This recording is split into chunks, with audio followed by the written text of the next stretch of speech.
Cet épisode vous est présenté par la boutique Dragon de Cuivre, qui livre maintenant partout au Québec. Bon visionnement! Bonsoir les mortels, ici Marika, la sorcière de coups critiques, mais ce soir j'ai décidé de revêtir un autre costume, celui d'une vampire.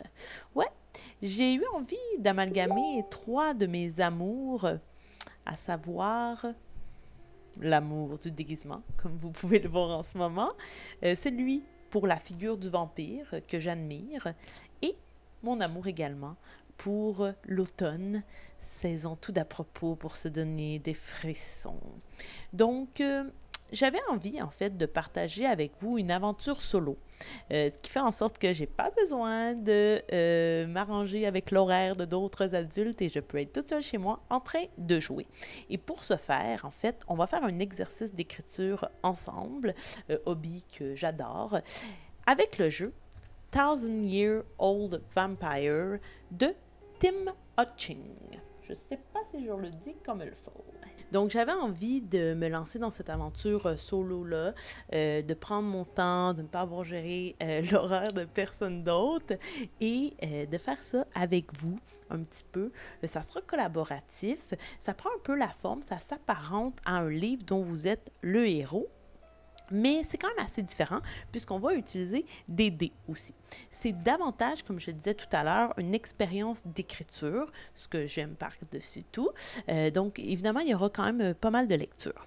Aujourd'hui, pour cette première chronique de Désirée Delvaux, ma vampire française du 19e siècle, je vais d'abord vous présenter sa fiche, donc que j'ai déjà créée, et aussi quelques entrées dans le livre que j'ai lu et auxquelles j'ai répondu. Donc, pour la fiche, évidemment, on va en passer un peu par la mécanique aussi. Donc, juste dire, c'est vraiment un beau livre physique à voir. On peut l'avoir en PDF. Il existe en français aussi, donc ça, c'est bien. Par contre, malheureusement, au Canada, on ne peut pas l'avoir. Donc, vous êtes chanceux, les cousins français. Vous pouvez l'avoir. Je crois que ça a été traduit par Chronique d'un vampire millénaire, quelque chose comme ça. Donc, je vous invite vraiment à avoir le livre. Ils disent qu'on peut écrire directement dedans, mais je ne l'ai pas fait. Je ne me suis pas aventurée à ce niveau-là parce que c'est super beau. On ne verra pas très bien dans la vidéo. Mais voilà.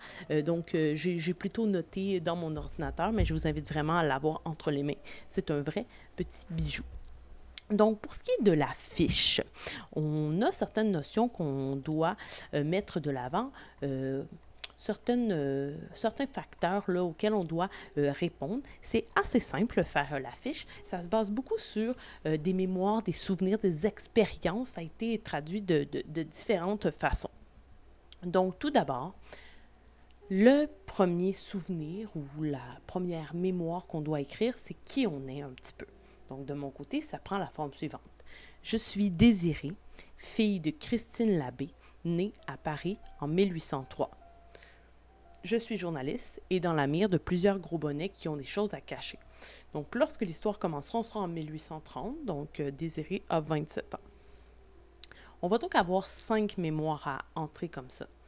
Je ne vais pas tout de suite faire les 4 autres, puisque ça implique d'autres éléments de la fiche qui sont des compétences, des ressources et des personnages.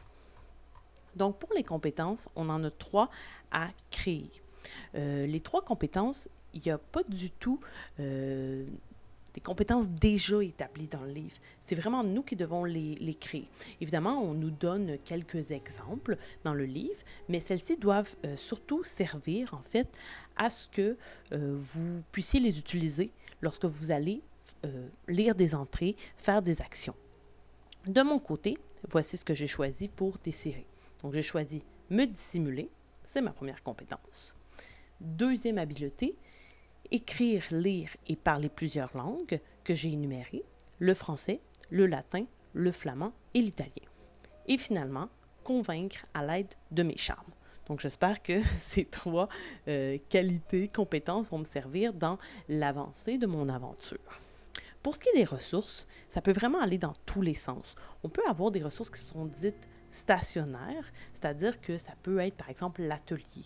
Donc, on ne pourra pas le bouger. Ça va être vraiment sur place. Mais on peut avoir de plus petites choses, par exemple, un couteau aussi.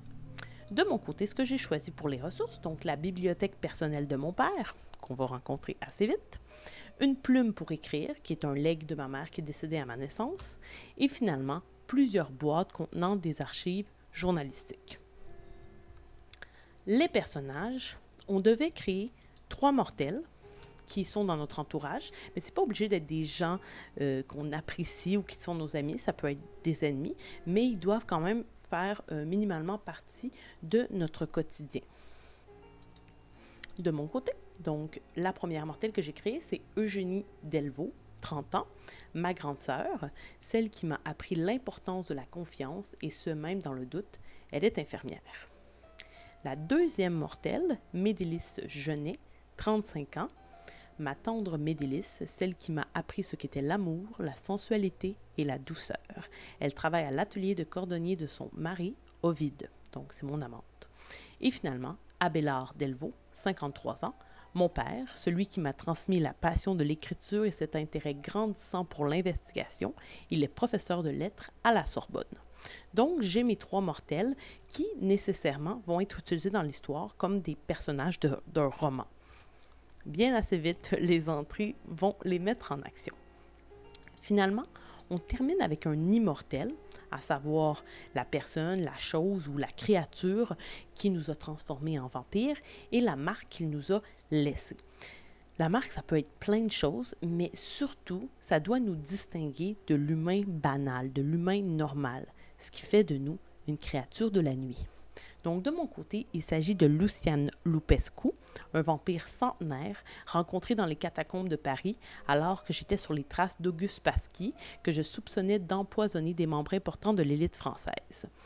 Je suis persuadée que ma rencontre avec lui avait été planifiée afin de comploter ma transformation. La marque qu'il m'a laissée, dès que je prends la parole, je me mets à l'éviter légèrement. Cette condition m'oblige à porter de très longues robes et de très longues jupes pour cacher le fait que je vole légèrement. Une fois que tous ces éléments ont été créés, et d'ailleurs, pour vous montrer un petit peu dans le livre, là, la Vampire Creation, c'est une page recto verso. Donc, c'est vraiment pas très long.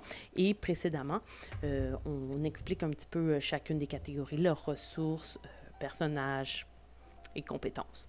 Il y a aussi une partie qui est le journal. Ce qui est super intéressant, puis d'ailleurs, on va arriver aux mémoires, souvenirs, expériences, c'est qu'un vampire, c'est immortel. Ça a une vie infinie, ou presque, du moins ils vivent très, très, très longtemps, ce qui fait en sorte que certains souvenirs vont être perdus, vont s'effacer. Donc, on a 5 mémoires ou 5 expériences qui peuvent regorger 3 souvenirs. Après ça, quand on dépasse, il faut éliminer des souvenirs qu'on oublie. Avec l'élément journal, on peut les écrire dans un journal à côté. Mais il ne faut pas oublier que le journal aussi peut être volé, peut être perdu. De mon côté, je n'utiliserai pas cet élément. Donc, je vais jouer avec le feu, effacer des souvenirs. C'est un peu aussi la beauté de la chose. Donc, tout à l'heure, j'ai énuméré mon premier souvenir, qui était moi-même et ce que je fais dans la vie. On en a 3 autres à faire et un dernier avec l'immortel. Dans chacun des souvenirs, on doit mettre 2 éléments, que ce soit une compétence, un personnage, une ressource, une compétence, 2 personnages, pour que ça abreuve notre histoire, pour que ça nous permette de nourrir la narrative. Donc, mon deuxième souvenir, c'est j'ai fait la connaissance de Médélis alors que j'accompagnais mon père chez son cordonnier. Ce fut un coup de foudre sur le champ. Une relation charnelle est née entre elle et moi, notamment à travers une correspondance dont les lettres étaient écrites à l'aide de la plume de ma mère. Donc ici, vous avez vu, j'ai mis Médélis et la plume. Donc j'avais un élément de la ressource, un élément du contact du personnage. Troisième souvenir, mon père m'a informé que des professeurs de la Sorbonne s'étaient absentés de façon récurrente en raison de fortes fièvres dans les dernières semaines. J'ai commencé à investiguer sur l'affaire et amasser des informations importantes sur ce genre de cas, créant ainsi mes propres archives journalistiques. Donc, une ressource et une personne. Quatrième souvenir, je suis parvenue à suivre une piste grâce à ma capacité de dissimulation et à mon habileté à charmer les témoins des événements récents. Donc, j'ai mis 2 compétences. Et finalement, le dernier souvenir ou la dernière mémoire doit être en lien avec l'immortel. Ça se lit comme suit. En suivant Auguste Pasquier, suspect responsable des malades de la Sorbonne, dans les catacombes de Paris, j'ai fait la rencontre d'un homme sortant d'un tombeau, Lucian Lupescu, qui m'a octroyé le baiser de la mort.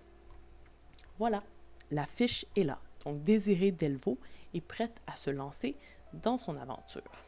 Tout à l'heure, je mentionnais que ça peut s'apparenter à un livre dont vous êtes le héros. À partir de là, l'histoire commence, le jeu commence. Donc, tout le monde va entamer son aventure à la page 1 du livre. Ici.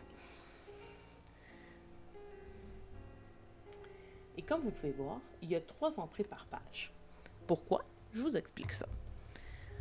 Pour avancer dans le livre, on a besoin de 2 dés. C'est assez simple. Donc, un dé 10 et un dé 6. On les lance tous les deux. On soustrait le résultat du dé 6 du résultat de notre dé 10. Et on additionne comme ça en avançant. Si ça donne un chiffre négatif plutôt, eh bien on recule.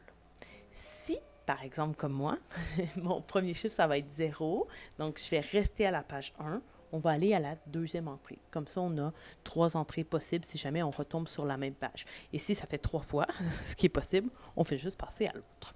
Donc tout le monde va débuter son aventure au même endroit. Sauf que, en fonction de la joueuse ou du joueur, l'aventure par la suite va être très différente. Ce qui fait en sorte aussi que la capacité de ce jeu à être joué est très intéressante, d'autant plus qu'on crée un personnage de toute pièce à la base. Vous êtes prêts? Nous commençons cette aventure. Donc, la première entrée, c'est dans une furie, une rage de soif, blood hunger. On détruit quelqu'un qui est près de nous. Je dois éliminer un mortel de ma fiche et ajouter la compétence assoiffé de sang. C'est là que les décisions commencent à être prises, cher public. Donc, qui ai-je décidé d'éliminer? Est-ce que j'ai éliminé Médélis? Est-ce que j'ai éliminé Eugénie, ma sœur? Ou est-ce que j'ai éliminé mon père, Abélard? Tum, tum, tum. J'ai décidé d'éliminer Eugénie. Donc, sur ma fiche, je l'ai rayée. J'ai perdu une mortelle. Dans mes compétences, je vais ajouter assoiffé de sang. J'ai donc maintenant 4 compétences. Et là, je dois ajouter un souvenir à une expérience, à l'une des mémoires. Il faut y aller avec la logique. Donc, de mon côté, j'ai décidé de continuer l'histoire avec Lucian Lupescu, puisque je viens tout juste d'être transformée. Voici comment je raconte la mort de ma sœur. Paniquée à la suite de cette attaque, celle de Lucian, je suis allée retrouver la personne qui me semblait tout d'à propos pour me venir en aide, à savoir ma sœur, Eugénie, infirmière de métier. Malheureusement, devant la rougeur délicieuse de ses joues et aux prises avec les battements sonores de son cœur trépidant de vie, je n'ai pu me retenir de lui sauter à la gorge afin de m'abreuver à la source de sa vitalité. Voilà. Par la suite, j'ai brassé mes 2 dés et, comme je l'ai dit, j'ai eu 2 sur mon dé 10 et 2 sur mon dé 6. Donc, ça donne 0. Je reste à la même page, mais je passe à la 2e entrée, qui se lit comme suit. Prise de panique, je vais finalement attaquer une autre personne près de moi.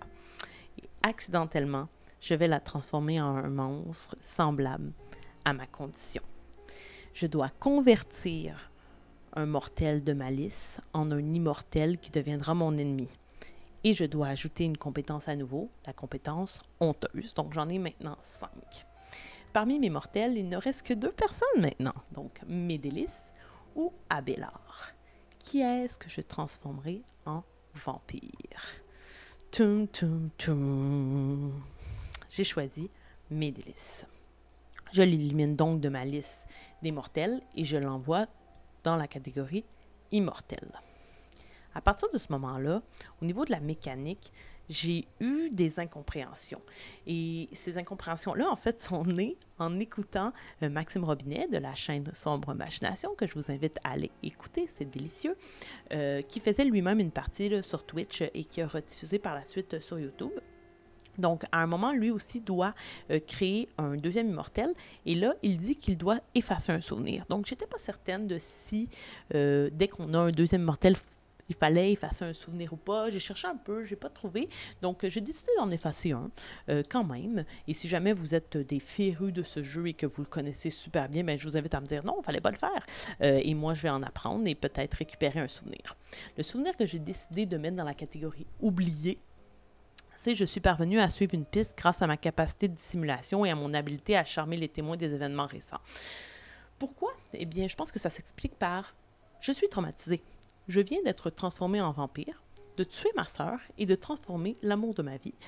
Donc, je pense que tout ce qui tourne autour de ma petite enquête d'empoisonnement n'est plus une priorité. Donc, je l'omets, je l'oblitère de mon cerveau. Mon nouveau souvenir, la transformation de mes délices, je le mets avec mon mémoire 2 et ça se lit comme suit. N'apprenant pas ma leçon de mes aventures précédentes avec Feu ma sœur, je me précipite, encore enduite du sang de ma parente, chez ma tante Médélice. Ne voulant pas m'introduire chez elle en pleine nuit, alors qu'elle doit être assoupie et levée contre son mari, je lance quelques pierres au carreau de l'une de ses fenêtres pour l'attirer dans la ruelle. Son visage est empreint d'incompréhension lorsqu'elle aperçoit dans quel état je me présente à elle. Je tente de lui expliquer la situation, tout à fait inconcevable, mais elle essaie de s'enfuir dès qu'elle me voit léviter. Je me rue sur elle, mordant à nouveau, ne voyant pas d'autre issue et étant affamée d'une soif incontrôlable. Or, ma première victime a créé un trop-plein en moi. Je ne peux achever mes délices qui me mord à son tour avant de s'échapper avec un nouveau statut, celui d'immortel. Ça va pas bien, j'ai déjà perdu 2 de mes mortels. Par la suite, j'ai brassé à nouveau des 10 et des 6. J'ai eu un 6 et un 3. Donc, ça fait 3. On les additionne, ce qui m'amène à la page 4. La première entrée se lit comme suit. Donc, j'ai été exposée et je dois fuir mon quartier, mon voisinage, puisqu'on m'a vu. Je dois éliminer toutes mes ressources stationnaires, cocher une compétence, amener avec moi un mortel, Abella, c'est le seul qui me reste, et me trouver un nouveau nom pour me présenter aux étrangers. Donc, mes choix ont été les suivants. Donc, déjà, j'ai dû cocher 2 de mes ressources, la bibliothèque personnelle de mon père, et j'ai aussi tenu pour acquis que les boîtes contenant des archives journalistiques, je n'allais pas les transporter dans ma fuite. Je quitte de façon précipitée. J'ai coché la compétence me dissimuler et, évidemment, le mortel, c'est mon père. J'ai décidé d'ajouter ce souvenir-là tout de suite après celui avec mes délices. Donc là, je suis rendue à déjà 2 souvenirs dans cette catégorie-là. Notre altercation, celle de mes délices et moi, attire des curieux dans la ruelle. Ces derniers remarquent l'amas de sang qui parsème mes vêtements. Je me sauve en me dissimulant dans les ombres des allées sombres de la ville afin de rejoindre mon père chez moi. Donc, on voit ici que je mets ma compétence de l'avant. J'ai réussi justement à fuir à l'aide de ma capacité. Affolé et en pleurs, je réussis à le convaincre de fuir avec moi. On m'appellera dorénavant Aimé. Donc, j'ai un nouveau nom. J'ai à nouveau brassé. J'ai eu un 2 sur le D10 et un 4 sur le D6. Donc, ça me donne un chiffre négatif, moins 2. Je recule donc de 2, ce qui m'amène à l'entrée 2. Et là, pour aujourd'hui, nous allons nous arrêter ici. La façon dont on va procéder pour les prochaines chroniques, qui j'espère se poursuivront durant tout l'automne, mois et saison de l'Halloween, c'est que je vais vous lire l'entrée, puis j'aimerais ça qu'en commentaire, vous me partagiez ce que vous feriez à la place d'Aimé, pour un petit peu collaborer à mon histoire. Bien entendu, ça se peut que j'ai avancé un peu, mais vous allez me donner des idées et je suis certaine que vous êtes plein et pleine d'imagination. Donc, je vous lis l'entrée et je vous invite à partager avec moi.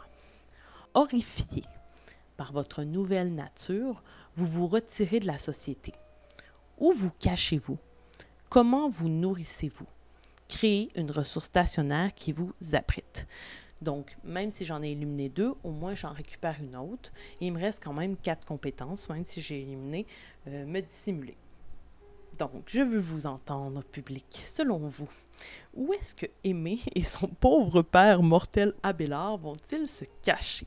Dans quelles ressources, dans quel abri vont-ils prendre? Est-ce qu'ils vont aller quelque part d'un peu plus sauvage, primitif, comme une grotte, ou plutôt ils vont aller se louer un appartement parce qu'Abélard est encore mortel et qu'il le peut? Et de quelle façon Aimée va-t-elle se nourrir? Est-ce qu'elle va se nourrir à même son père? Est-ce que c'est lui qui va amener des mortels? Est-ce qu'elle va juste chasser la nuit, manger des animaux? Donc, j'aimerais bien vous entendre. Je vais continuer à avancer dans mon histoire et lors de la prochaine partie de cette chronique, nous allons faire quand même beaucoup plus d'entrées puisqu'il n'y aura pas la présentation de la fiche de personnage. D'ici là, je vous invite à consommer tout ce qu'il y a sur la chaîne de Coup Critique.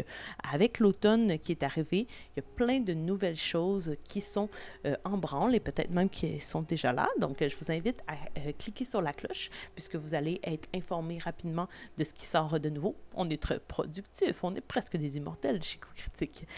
Vous pouvez donc nous suivre sur YouTube. Si vous avez un petit peu de piécettes là dans vos poches, je vous invite à nous encourager, à nous soutenir sur Patreon pour du contenu exclusif, mais aussi les vidéos en avance. Vous pouvez nous suivre en podcast également. Et aussi sur Instagram et Facebook. Nous sommes un peu partout et nous sommes actifs. Donc, j'espère que vous allez être là pour la prochaine nuit avec Désirée Delvaux. Et je vous dis bonne journée, puisque pour elle, le jour, c'est la nuit. Bye tout le monde!